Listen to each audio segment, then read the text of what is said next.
Haleluya, Bapak Ibu Saudara yang dikasih Tuhan, kembali kita berjumpa hari ini Senin, 19 Januari 2026.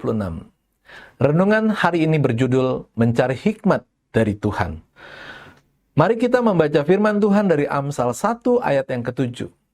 Takut akan Tuhan adalah permulaan pengetahuan, tetapi orang bodoh menghina hikmat dan didikan. Sejak kecil, Zhang Xinyang dijuluki anak ajaib karena kecerdasannya yang luar biasa.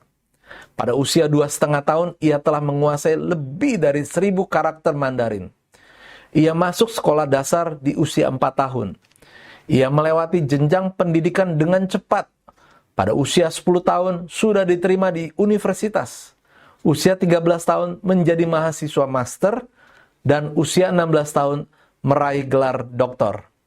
Prestasi ini menjadikannya kebanggaan orang tua. Bukti bahwa pengetahuan dapat diraih dengan tekun.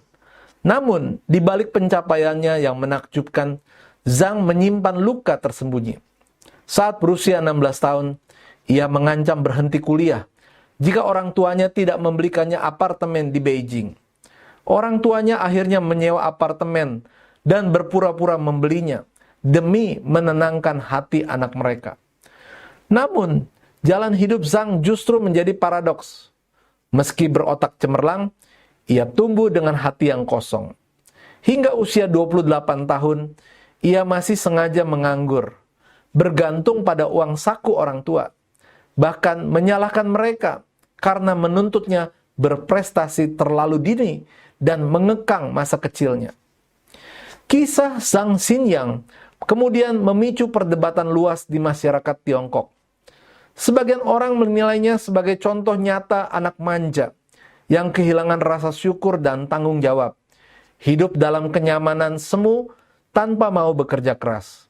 Namun ada juga yang bersimpati, meyakini bahwa orang tuanya turut bersalah karena terlalu menekan dan tidak memberi ruang bagi Zhang untuk tumbuh wajar layaknya anak-anak lainnya.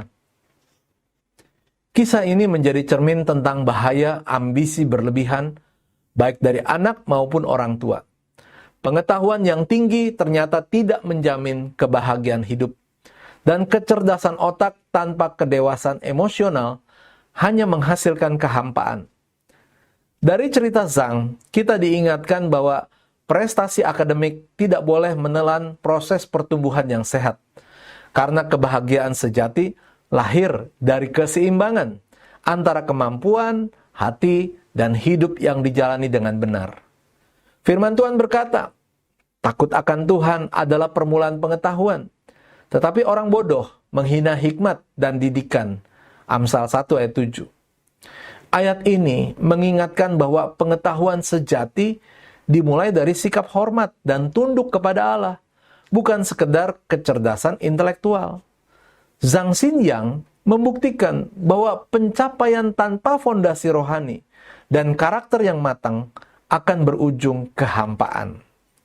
Kita perlu menyeimbangkan antara mengejar prestasi dan membangun hati yang takut akan Tuhan.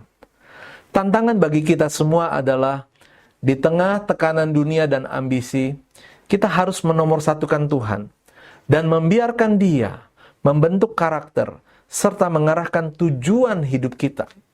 Hanya dengan takut akan Tuhan, hidup kita akan memperoleh makna yang sejati. Tanpa itu, segala keberhasilan akan terasa kosong. Marilah kita belajar mencari hikmat dari Tuhan setiap hari. Kata-kata bijak, jika seseorang punya otak yang cerdas, tapi tanpa pengenalan yang benar tentang Tuhan, maka hidupnya akan kosong. Bapak Ibu, mari kita akan berdoa. Bapa di sorga, aku ingin hidup dalam takut akan Engkau, sehingga hidupku dipenuhi dengan hikmat dari-Mu. Dalam nama Tuhan Yesus kami berdoa dan mengucap syukur. Amin. Puji Tuhan. Selamat beraktivitas. Tuhan Yesus memberkati.